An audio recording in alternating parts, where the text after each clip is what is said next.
Hi everyone, it's me KUSUM, right? So I brought today special topic for the discussion, which has been already displayed in my screen today. So this is my presentation today to discuss on the topic literature review and its types in research. Without delay, I would like to proceed. So introduction to research review. So why is it very important to do the review for our research practices? So as definition I brought it here. Research reviews systematically analyze existing studies to establish context and identify the gaps. So here purpose for this provides background, supports methodology and highlights research gaps too. This way, this is the what some thematic picture I brought here. Literature review now. So we are all over. We're going to talk regarding the literature review and types too today. So okay, for this, a comprehensive summary of previous research on a topic. Suppose if somebody or the researcher they're going to do research in some particular topic or area, so we have to do some literature review. What the previous our researchers had find out something in the same topic, what they did like this, we have to find out. So as a purpose for that, so identifies key concepts, theories and findings. In this way, the next one highlights strengths and weaknesses in past research.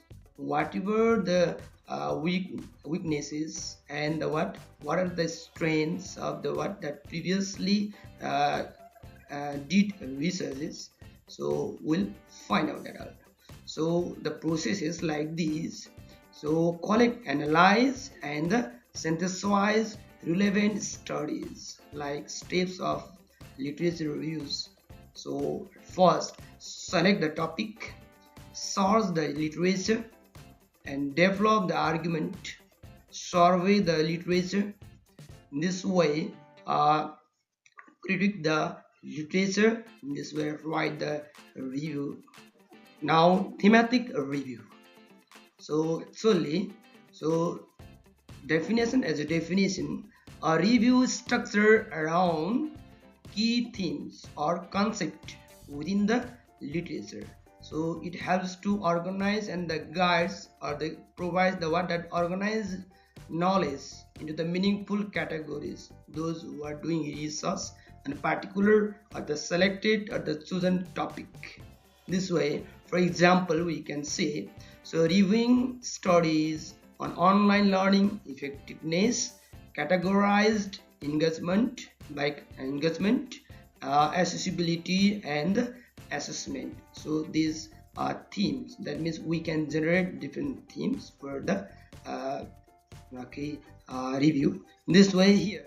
So for that process, stepwise, familiarize yourself with the data and generate initial words, source for themes, review potential themes are there. So define and name themes and produce the report. Now theoretical review. So okay, for this review focusing on theories and the models related to a research topic. In which topic or chosen topic we are doing the research in the same field, we have to focus for the what that theories, whatever the what that previous researcher have they done, and some of the parts are left or not. Okay, so propose here in this way. So helps to that evaluate the existing theories. In this way, identify the theories gave or the inconsistencies too. Likewise, our example, so reviewing constructivist and behaviorist theories in education research. In this way, empirical review now. So for this, a review analyzing past studies based on the evidences or whatever the data and evidences and the methodologies used previously.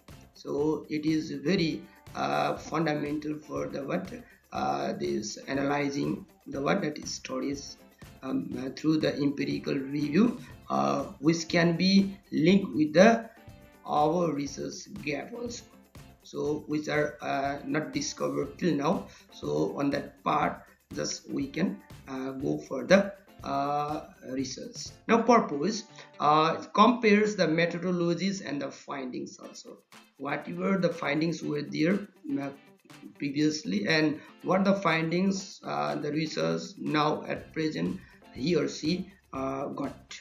In this way identifies the limitations and the area for further study.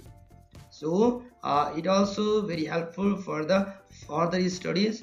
If some of the what parts are lacked, for this the process observation the must, and the induction and the deduction testing evaluation, these are the what parts which can be done under this.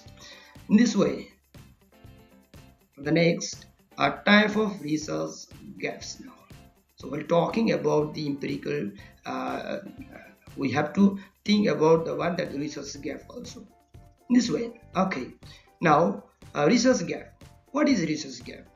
The unexplored or underexplored area in existing studies that provide opportunities for new research. So if something is lacking or the what it's not discovered by the previous researchers, can be done now. So altogether there are 7 research gaps according to. So here theoretical gap, empirical gaps, methodological gap, population gap, intervention gap, knowledge gap, and contextual gaps. Okay, in detail we are going to discuss today. Theoretical gap. What is theoretical gap? Let's see.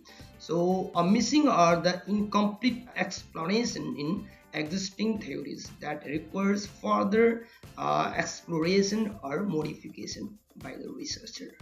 So for example, current learning theories explain conceptual understanding in mathematics but fail to address how digital simulations enhances problem solving skill. Here empirical gap. So what is the empirical gap? Let's see now. A lack of sufficient or conclusive research evidence on a specific topic, requiring more studies to validate findings. For example, while online learning is widely adopted, there is limited empirical research on its long-term impact on students' critical thinking skill. Okay, so methodological gap. So what is methodological gap? Let's see now. So the absence of diverse or appropriate research methods, leading to a limited understanding of a subject. So maybe so it happens, for example, like this. So most studies on student engagement in e-learning rely on the surveys, but there is no in-depth ethnographic research exploring classroom interaction. Now population gap. What is population gap now? The under representation of certain groups in research, making finding less generalizable. So here example, let's try to clear it by the example. Studies on STEAM education mostly focus on male students, leaving a gap in understanding how female students engage with the STEAM subjects. Knowledge gap. Okay, what is knowledge gap now? So a general lack of understanding or awareness of a topic due to limited or no research, or due to lack of some of the what that special knowledge under this, or due to lack of studies. So for example, the effects of virtual reality on mathematical reasoning remain unexplored, leaving a knowledge gap in immersive learning. Now, intervention gap. So what is intervention gap? Let's see here. A lack of studies, testing new strategies, tools, or solutions to address specific problem is under categorize this intervention gap. Now, for example, research highlights poor calculus performance in high school, but no study explored the impact of AI-based tutoring in improving the student outcomes. Contextual gap. Okay, what is contextual gap? Now let's see. So when research findings from one setting are not applied or tested in other context, or with the relevant the situations and the context, so limiting their applicability. So it is the contextual gap. For example, studies confirm the success of flipped classrooms in Western countries, but their effectiveness in Nepalese schools remain unexamined. Okay, now what is policy review? So let's see now. A review focusing on existing policies relevant to our research topic. So according to our research topic, relevant to the research topic, we have to get some guidelines regarding these policies, whatever the before researchers they have done, and evaluate. So propose for this to evaluate the impact and the effectiveness of policies. In this way, identifies gap between policy and practice also. So for example, analyzing Nepal's education policies on digital learning integration. Now for the conclusion part. So a research review provides a foundation for scholarly inquiry. Identifying gaps help in defining meaningful research questions too. In this way, a well-structured review strengthens research credibility and relevance.